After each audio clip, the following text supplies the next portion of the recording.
Good morning दोस्तों। आज हम लोग सुधीर कुमार पंडित की बुक से, बालाजी प्रकाशन की बुक है, ये बहुत अच्छी बुक है। हम लोग इससे मैथ पढ़ेंगे। अच्छा, एक क्वेश्चन है जो लोगों को अक्सर समझ में नहीं आता है, मैंने सोचा उसको अलग से समझा देता हूँ, फिर बुक सॉल्व करेंगे। दर्शाइए कि कोई धनात्मक विषम पूर्णांक 6q+1, 6q+3 या 6q+5 के रूप का होता है तो क्यू पूर्णांक है, क्यू एक पूर्णांक है। अच्छा, उससे पहले बहुत अच्छा एक स्लोगन लिखा हुआ, लोग आपको नहीं आपके अच्छे वक्त को अहमियत देते हैं। इसलिए प्यारे दोस्तों, अपना अच्छा वक्त लाइए, खूब मेहनत करिए, दिन रात मेहनत करिए, कहीं पर समय खर्च मत करिए। ये समय है, जब आपका अच्छा वक्त आएगा तभी आपको अहमियत देंगे। ये फैक्ट है, सच है। चाहे घर हो, चाहे बाहर हो, चाहे जहाँ हो, लोग सिर्फ अच्छे वक्त की अहमियत देते हैं। आइए हम लोग क्वेश्चन को हल करते हैं। देखिए, इसमें कुछ पॉइंट दिए हुए हैं। दर्शाइए कि कोई धनात्मक, ये धनात्मक है, विषम है, पूर्णांक। पहले इन तीन शब्दों को हम लोग समझते हैं। ठीक है, धनात्मक, धनात्मक सब लोग जानते होंगे, जो प्लस में होता है वो होता है धनात्मक। ऋणात्मक जो माइनस में होता है उसे क्या कहते हैं? ऋणात्मक कहते हैं। धनात्मक और ऋणात्मक समझ में आ गया ना। अब हम लोग क्या समझेंगे? विषम और सम। विषम, सम क्या होता है? विषम मतलब ऑड नंबर, सम मतलब इवन नंबर। विषम सम, विषम संख्या है 1, 3, 5, 7, 9। सम संख्या जो 2 से विभाजित हो जाए, 2, 4, 6, 8, 10, ये विषम संख्याएं होती हैं। सम, विषम और सम संख्याएं। अच्छा, पूर्णांक किसे कहते हैं? पूर्णांक आप लोगों ने पढ़ा होगा, नहीं पढ़ा तो आज समझ लीजिए पूर्णांक किसे कहते हैं। पूर्णांक को इंग्लिश में बोलते हैं, इसको इंग्लिश में बोलते हैं इंटीगर नंबर्स।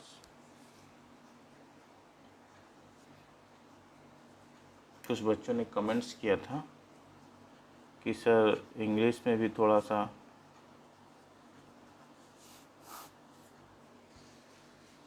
क्या होता है इंटीगर्स नंबर। देखो, जो धनात्मक और ऋणात्मक दोनों संख्या होती हैं, 0 है,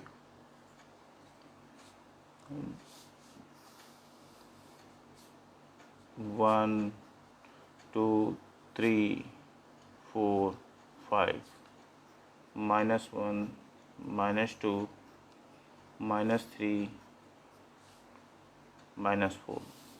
धनात्मक और ऋणात्मक दोनों संख्याएं जहाँ पर होती हैं वो पूरा पूर्णांक होता है। 0 से शुरुआत होके प्लस में और माइनस में दोनों संख्याएं जहाँ पर होती हैं वो पूर्णांक नंबर कहलाते हैं। तो हम लोग ये तीनों समझ में आ गया। धनात्मक, ऋणात्मक, विषम संख्याएं क्या होती है, सम संख्याएं क्या होती है, और पूर्णांक किसे कहते हैं।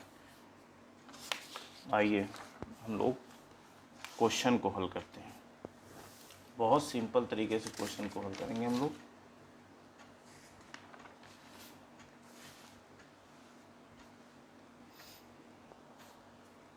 ये क्वेश्चन अक्सर समझ में नहीं आता है,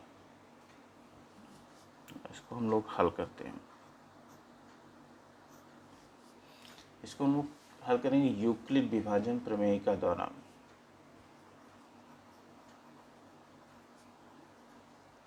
यूक्लिड विभाजन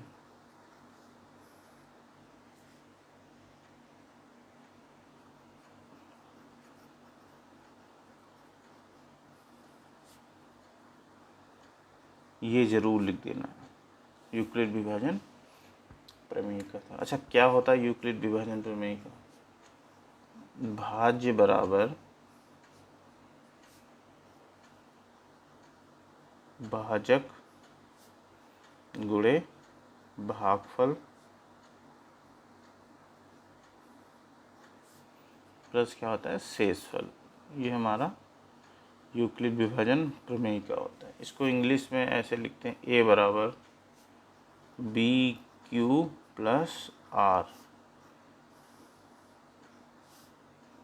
यहाँ पे एक शर्त लिखी रहती है, और ये जहाँ पर यूक्लिड विभाजन प्रमेय का लिखेंगे उसी की साइड में एक शर्त लिख देंगे। क्या लिखेंगे? 0 आर बी।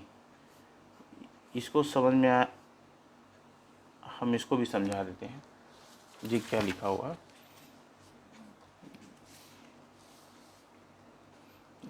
ऐसे लिखा होता है 0 आर बी। मैंने आप लोगों को बताया था कि देखो पहले एक एक स्टेप को समझिए। आर बी मतलब ये बी ऐसे लिखा हुआ है, मतलब बी बड़ा है आर छोटा, मतलब इस यूक्लिड विभाजन प्रमेय में बी का मान हमेशा बड़ा रहेगा आर से, या आप कह सकते हैं बी आर का मान हमेशा छोटा रहेगा बी से। आर का मान जो आएगा ना वो हमेशा छोटा ही रहेगा, बड़ा नहीं हो सकता है। अगर बड़ा हुआ तो यूक्लिड विभाजन प्रमेय में नहीं बैठेगा, ये वो यूक्लिड विभाजन प्रमेय को नहीं लागू करेगा। आर का मान हमेशा छोटा रहेगा बी से, ओके। और 0 से हमेशा आर का मान बड़ा रहेगा या बराबर रहेगा। इसका मतलब या तो बड़ा या बराबर, या तो बड़ा या बराबर, ये है इसका मतलब।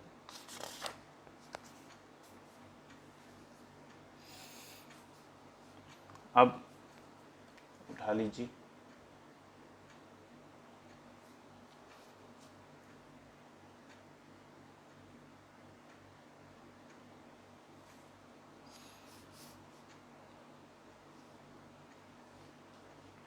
और यूक्लिड विभाजन प्रमेय का द्वारा हम लोग इसको हल करते हैं। बहुत सिंपल सा क्वेश्चन है, बहुत अच्छे से समझ में आएगा। देखिए यहाँ पर ए का मान तो निकालना ही है, ए का मान तो आइए, यहाँ पर बी का मान क्या है? बी का मान,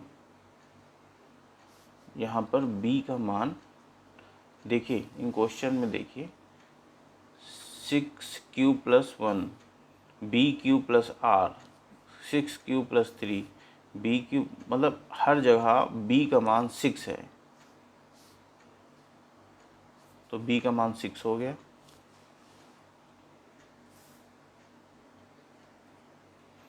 और R का मान, R का मान हम लोग कैसे, R का मान बोला कि B से बड़ा नहीं होना चाहिए, B से बड़ा नहीं होना चाहिए, छोटा होना चाहिए। तो 1 2 3 4 5। अब 6 क्यों नहीं यहाँ लिख सकते हैं? क्योंकि ये B का मान 6 है, 6 से बड़ा हम नहीं ले जा सकते, इसलिए R का मान। अब यूक्लिड विभाजन प्रमेय का हम लगाएंगे, A बराबर BQ + R। इसको क्या बना लेंगे? समीकरण नंबर, इक्वेशन नंबर 1, ओके। समीकरण नंबर 1।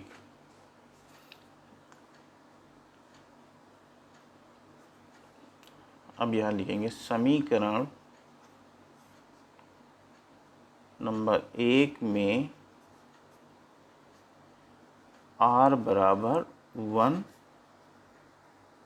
रखने पर, देखो समीकरण 1 जो हम लोगों ने समीकरण नंबर 1 बनाया, ये क्या है? ये यूक्लिड विभाजन प्रमेय का है। इसी में R का मान रखेंगे। अब जब वो R का मान आ जाएगा तो उसमें देखेंगे कौन सा पूर्णांक सम है या विषम है, धनात्मक विषम पूर्णांक। उस पर देखेंगे कौन सा सम विषम है। देखो पहले तो 1 रखेंगे, 1 2 3 4 5 तक रखेंगे। 6 क्यों नहीं रखेंगे? क्योंकि बी का मान 6 है। इसके ऊपर मुझे जाना नहीं है, इसके नीचे तक।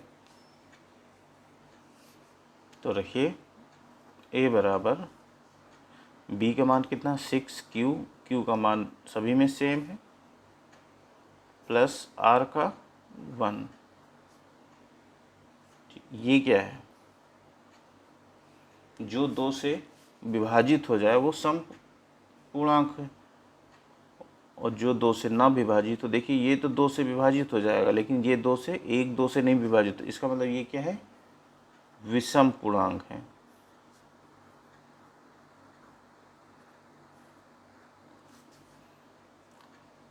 फिर आ जाइए, फिर अब 2 आर की जगह पर 2 रखेंगे, सभी मान रखना है। समीकरण 1 में आर बराबर 2 रखने पर ए बराबर 6Q प्लस 2। अब इसको देखिए, ये 2 से कट जाएगा, ये 2 से कट जाएगा, तो ये क्या हो गया? समपूर्णांक हो गया।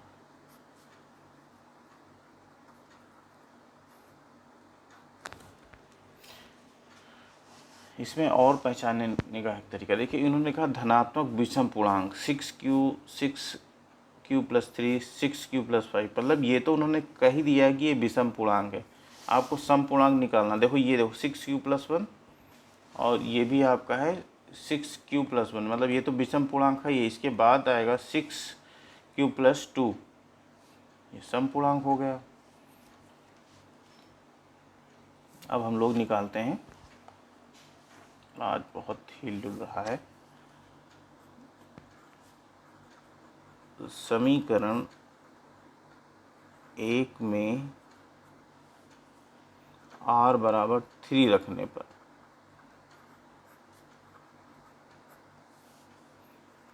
a बराबर 6Q प्लस 3, केवल r का मान रखना है।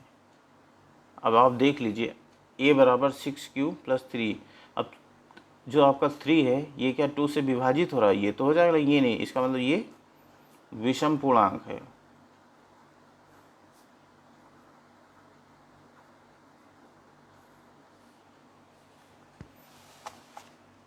अब हम लोग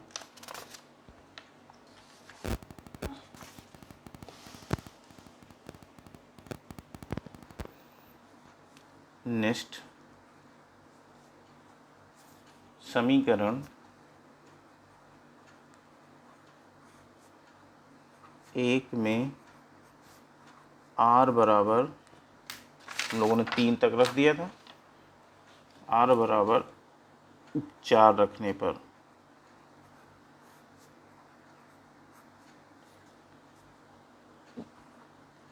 a बराबर 6Q प्लस 4। अच्छा, आपको ये नहीं लगता कि एक समपूर्णांक है? देखिए 6 2 से कट जाएगा और 4 भी 2 से कट जाएगा, तो ये हो जाएगा समपूर्णांक।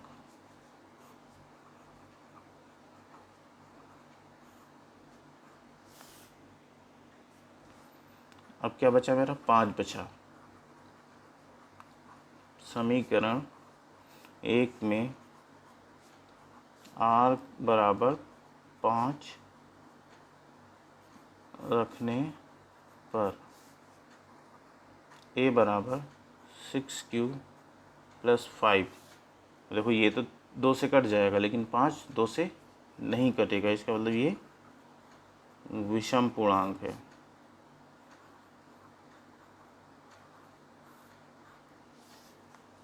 तो ये अतः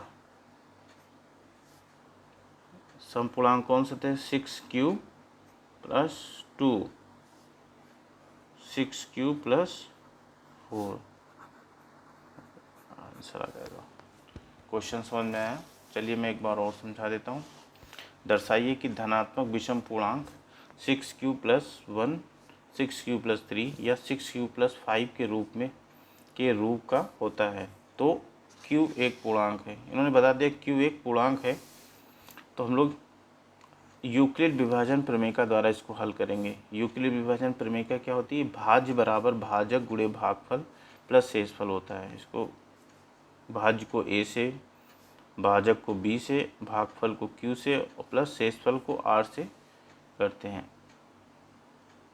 इंगित करते हैं। यहाँ पर जहाँ पर आपको जब आप हल करेंगे एग्ज़ाम में, तो जहाँ पर यूक्लिड विभाजन प्रमेय का लगाएंगे, जहाँ पर भी यूक्लिड विभाजन प्रमेय का लगाएंगे उस ये शर्त ज़रूर वहाँ पर लिख देंगे और इसको ऐसे बॉक्स में बना देंगे। एग्जामिनर तुरंत देखेगा, वो फटाक से आपको अच्छे नंबर देगा, नंबर नहीं काटेगा।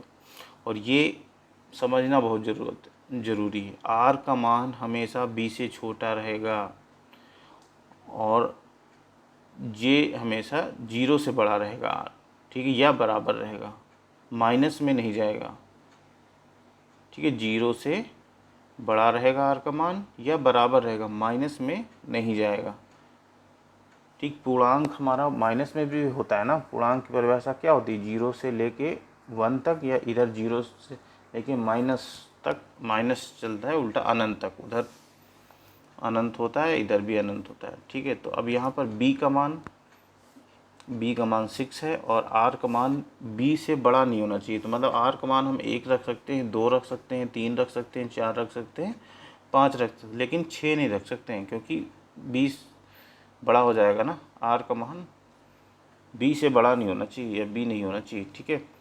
a बराबर बी क्यू प्लस आर, ये समीकरण हमने बना लिया यूक्लिड विभाजन प्रमेय का द्वारा, ठीक है। अब आर का मान 1 रखने पर समीकरण 1 में, तो 6q प्लस 1, अब देखिए 6q प्लस 1, अब ये 2 से नहीं कटेगा, तो ये विषम पूर्णांक है। अब समीकरण नंबर 1 में 2 का मान रखने पर 6q प्लस 2, अब देखिए 2 से कट जाएगा, तो ये समपूर्णांक हो गया। समीकरण नंबर 1 में r का मान 3 रखने पर 6q प्लस 3, अब 6q प्लस 3 आया, अब ये फिर नहीं 2 से कटेगा, तो ये हमारा विषम पूर्णांक हो गया।